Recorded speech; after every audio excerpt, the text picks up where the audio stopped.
이번 시간에는 구글 클래스룸에 대해서 한번 알아보도록 하겠습니다. 크롬에서 이렇게 주소인 classroom.google.com이라는 주소를 입력하게 되면은 이런 클래스룸이 열리게 됩니다. 지금 제가 갖고 있는 계정에는 이렇게 여러 가지의 수업이 열려 있는데요. 처음 하시는 분들은 아마 이런 화면이 안 보이시고 빈 화면이 뜨실 겁니다. 먼저 클래스룸에서 하시려면요, 수업을 개설을 하셔야 됩니다. 오른쪽 위에 보시면은 이렇게 플러스 버튼이 있습니다.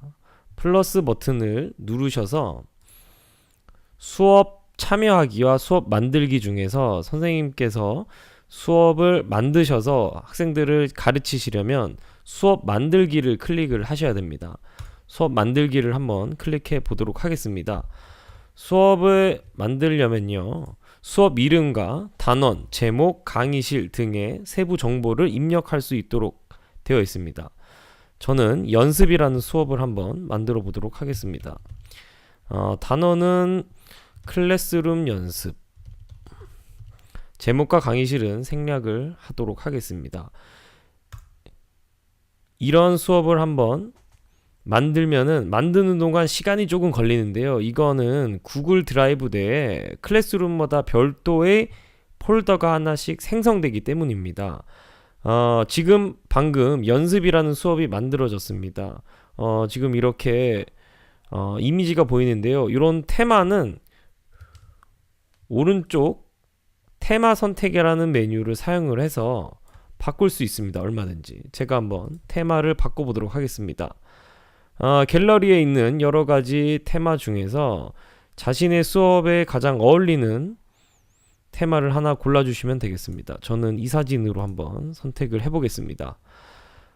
이렇게 연습, 클래스룸 연습이라는 수업을 하나 만들었고요. 지금 위에 보시면은 스트림 탭과 수업 탭, 사용자 탭 이렇게 세 가지로 구성이 되어 있음을 알 수 있습니다. 지금 보시는 화면은 스트림이고요. 수업 탭을 가시면은 현재 수업에서 과제가 제시된 현황을 볼 수 있습니다. 물론 지금 과제는 할당되어 있지 않기 때문에 보이지 않고요. 사용자 탭을 가시면은 지금 교사가 누구인지, 여기에 참여한 학생이 누구인지를 살펴볼 수가 있습니다. 그럼 스트림 탭으로 먼저 가셔서 메뉴를 하나하나 살펴보도록 하겠습니다.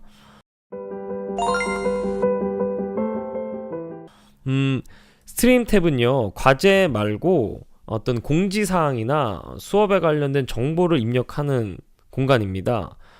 그래서 대상을 누르면은 지금 수업 말고도 다른 수업에서 이렇게 범위를 선택을 하실 수가 있고요.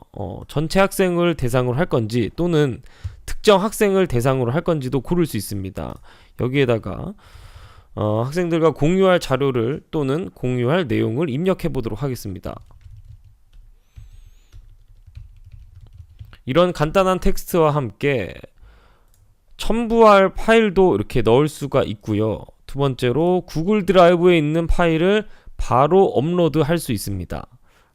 최근 문서함 또는 내 드라이브에 있는 자료를 바로 입력을 할 수가 있겠죠. 또는 중요한 폴더에 있는 것들만 넣을 수도 있습니다.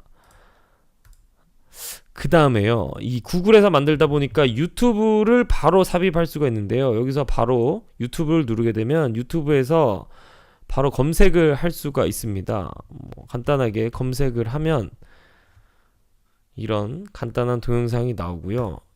유튜브를 여기서 바로 추가하게 되면은 이러한 공지사항이 생성이 됩니다. 여기다가 이 클릭 버튼, 링크 버튼을 하나 더 누르게 되면요,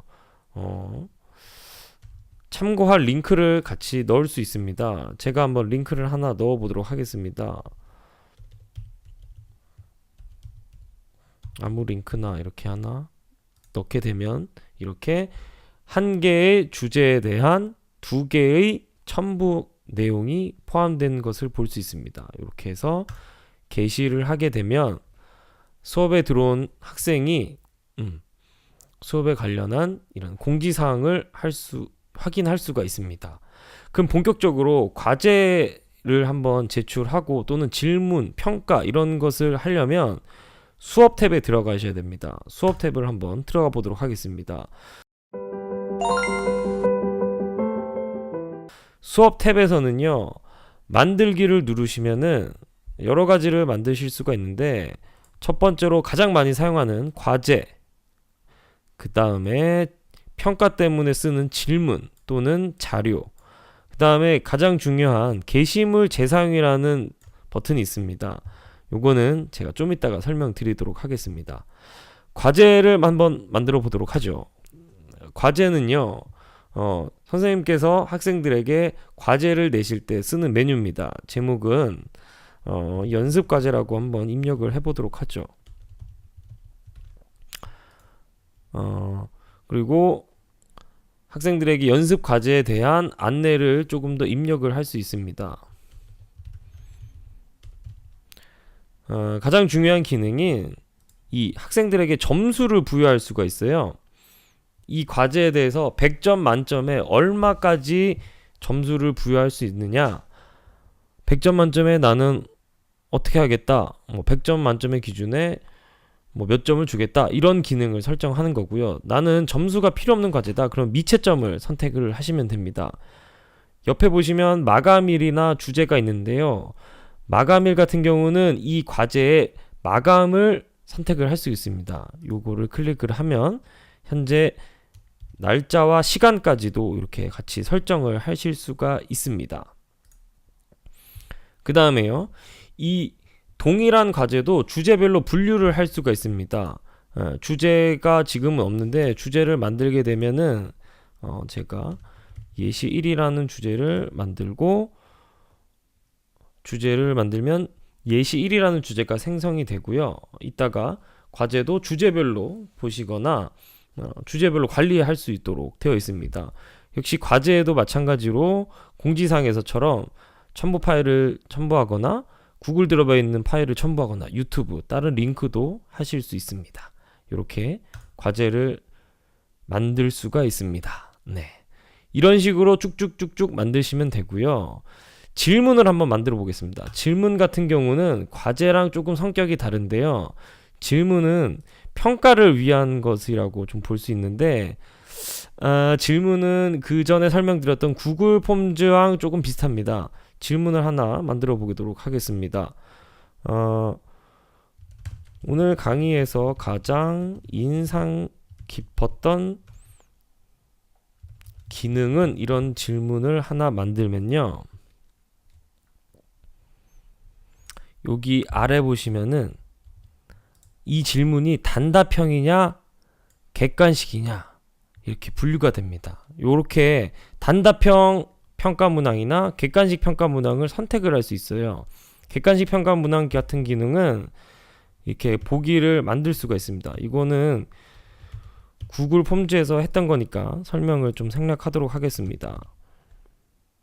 그래서 이렇게 만들 수가 있습니다.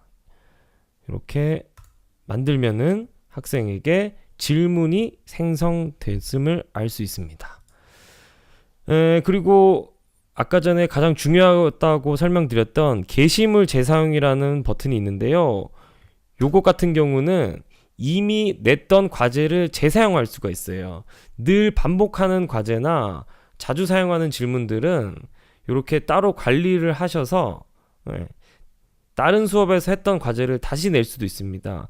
저 같은 경우는 수업 자료라는 좀 데이터 폴더를 하나 만들어 놓고요, 여기다가 질문들을 관리합니다. 지금 같은 경우는 어떤 수업에서 냈던 과제를 한번 재사용해 보도록 하겠습니다. 이렇게 이런 과제를 재사용하게 되면 예전에 수업에서 썼던 과제를 이렇게 똑같이 금방 사용할 수 있습니다.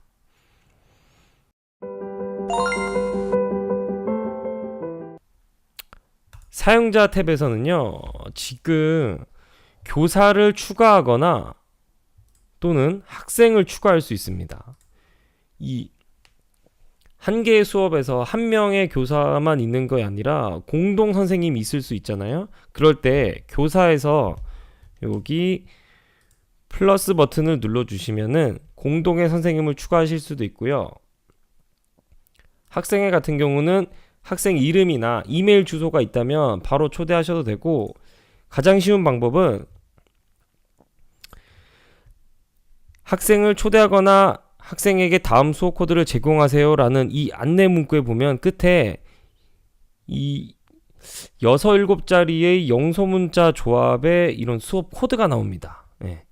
요 코드를 학생에게 알려주시는 겁니다. 요 코드가 지금 TTLARS1이라는 코드인데요.